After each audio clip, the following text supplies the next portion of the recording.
नमस्कार मित्रों, दस्तक साहित्य संसार के प्रतिष्ठित मंच पर आप सभी साहित्य अनुरागियों का हम हृदय से स्वागत करते हैं। मित्रों, इस मंच के द्वारा हम आपके समक्ष नित्य ही युवा, वरिष्ठ एवं प्रतिष्ठित साहित्यकारों को उनकी साहित्यिक कृतियों के साथ लाते ही रहते हैं। इसी क्रम में आज हमारे साथ हैं काशी की बेटी पायल लक्ष्मी सोनी जी। सामाजिक एवं राष्ट्रवादी साहित्यकार पायल लक्ष्मी सोनी का जन्म 16 मार्च को काशी, उत्तर प्रदेश में हुआ। इन्होंने मनोविज्ञान विषय से परास्नातक एवं स्वर्ण पदक प्राप्त किया है। इन्हें पेंटिंग एवं कविताएं, गीत, गजल आदि लिखने का शौक रहा है। वर्तमान समय में पायल लक्ष्मी सोनी प्रमिला देवी फाउंडेशन की संस्थापिका एवं अध्यक्षा भी हैं। इन्होंने कोरोना काल में ऑनलाइन कवि सम्मेलन आयोजित किया, जिसमें 108 कवि शामिल हुए और इस कवि सम्मेलन की पुस्तक काव्य प्रहरी कोरोना काल भी प्रकाशित हो चुकी है। इनकी सद्यः प्रकाशित कृति है काव्य नामा।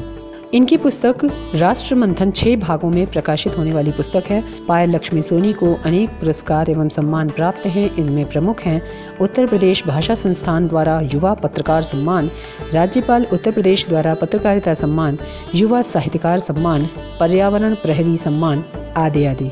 तो आइए आज सामाजिक और साहित्यिक नेत्री पायल लक्ष्मी सोनी जी की पुस्तक राष्ट्र मंथन पर सुनते हैं यह पुस्तक चर्चा।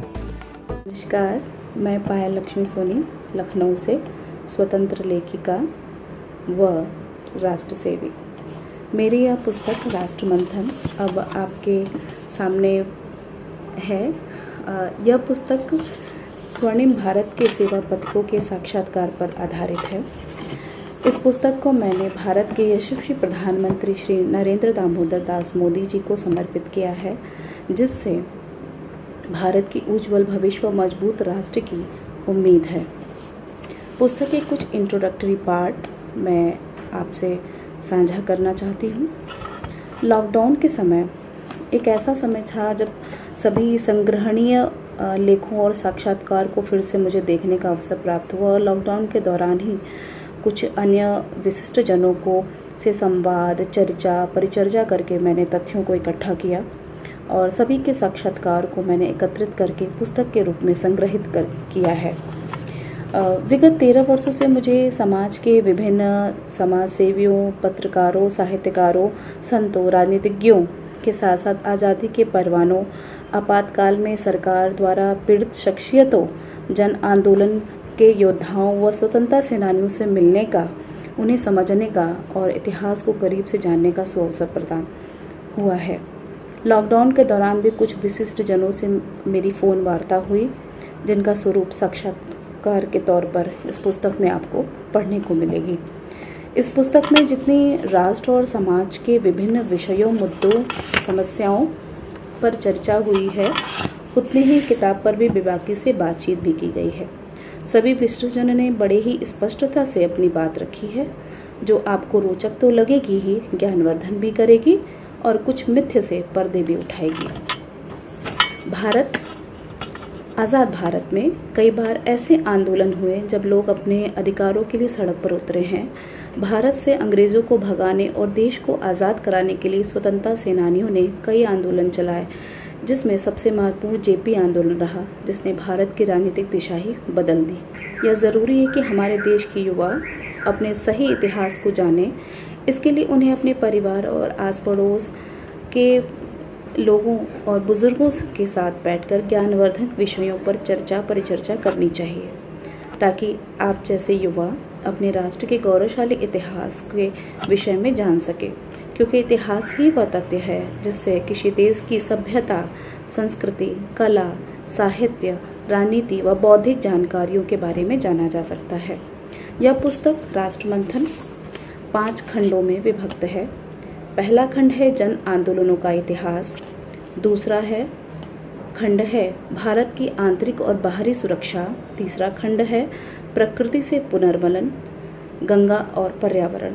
चौथा खंड है पत्रकारिता और साहित्य।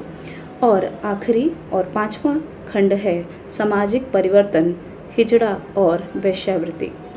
तो आज मैं प्रथम खंड पर चर्चा करूंगी, जिसमें कुल 18 बुद्धिजीवियों के खुद के विचार और साक्षात्कार हैं, जिसमें पहला खंड जल आंदोलनों का इतिहास है। जिसमें सबसे पहले राष्ट्रीय स्वयंसेवक संघ के वरिष्ठ स्वयंसेवी श्री बहादुर शाह जी का इंटरव्यू साक्षात्कार है, जिसमें उनका पहला टॉपिक है, क्या बुद्धिजीवी सूरज को भी आतंकवाद से जोड़ेंगे।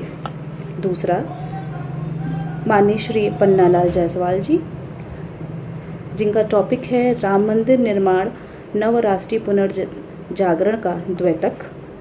तीसरा, माननीय श्री इंद्रेश कुमार जी, जो कि राष्ट्रीय स्वयंसेवक संघ के वरिष्ठ प्रचारक हैं। इनका टॉपिक है स्वतंत्रता के बाद जन आंदोलन।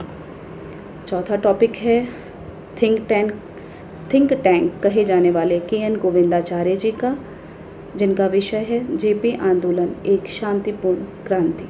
सन 1973 में जब भारत में बेरोजगारी, महंगाई, भ्रष्टाचार अपने चरम पर था, तब जेपी ने एक आंदोलन चलाया और नारा दिया संपूर्ण क्रांति का। उस वक्त लोग जन आंदोलन में भागीदार बने, युवा उसमें भागीदार बने और एक क्रांतिकारी परिवर्तन लाने की कोशिश की गई।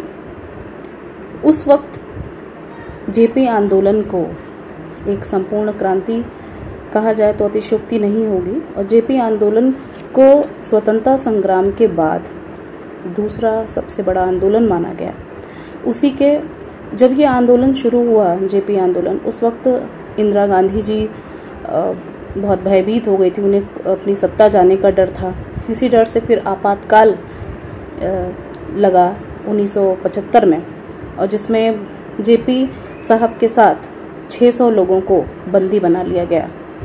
और आपातकाल के समय जो भी इस पुस्तक में भी आप पढ़ेंगे कि आपातकाल समय किस तरह की यातनाएं दी जाती थी। जो भी बंधु थे उन्हें बंद कर दिया गया था जेलों में, उनको करंट देना, उनकी जीभ में करंट देना और उनको भोजन नहीं देना, सूखी रोटी देना, और किस तरह से उनको प्रताड़ित करना, पुलिस द्वारा उनको गाली गलौच देना, और किस तरह से लोगों को अभिव्यक्ति की आज़ादी नहीं थी। लोग चोरी छुपे अपने इस आंदोलन को खड़ा करने के लिए, इस आंदोलन को जीवित रखने के लिए लोग चोरी छुपे जो जेल में बंद थे वो किस तरह से, या उनके जो सहयोगी थे वो किस तरह से इस आंदोलन को जिंदा रखने के लिए लोगों को जागरूक करते थे, पंपलेट्स बंटवाते थे, और एक क्रांति उन्होंने की। लेकिन उसके बाद भी जेपी आंदोलन और आपातकाल के बाद फिर इंदिरा गांधी की सत्ता भी चली गई। तो कुछ इस तरह से कुछ तथ्यों के साथ इस पुस्तक में लिखा गया है और वर्णन किया गया है, जो कि खुद आपातकाल के भुक्तभोगी रहे हैं उस दौरान। तो उन लोगों के भी इंटरव्यूज़ आप उसमें पढ़ सकेंगे। यह पुस्तक जो है वह कुल 160 पृष्ठों की है, जो कि कानपुर के अमन प्रकाशन द्वारा प्रकाशित की गई है। और ये जो आज की युवा पीढ़ी है, जो शोधार्थी हैं, उन्हें यह सत्य जानने का मौका मिलेगा, उनकी रुचि होगी इसमें, और शोधार्थी हैं उनके लिए भी ये लाभकारी सिद्ध होगी। और यह पुस्तक बहुत तेज़ी से लोगों में लोकप्रिय हो रही है।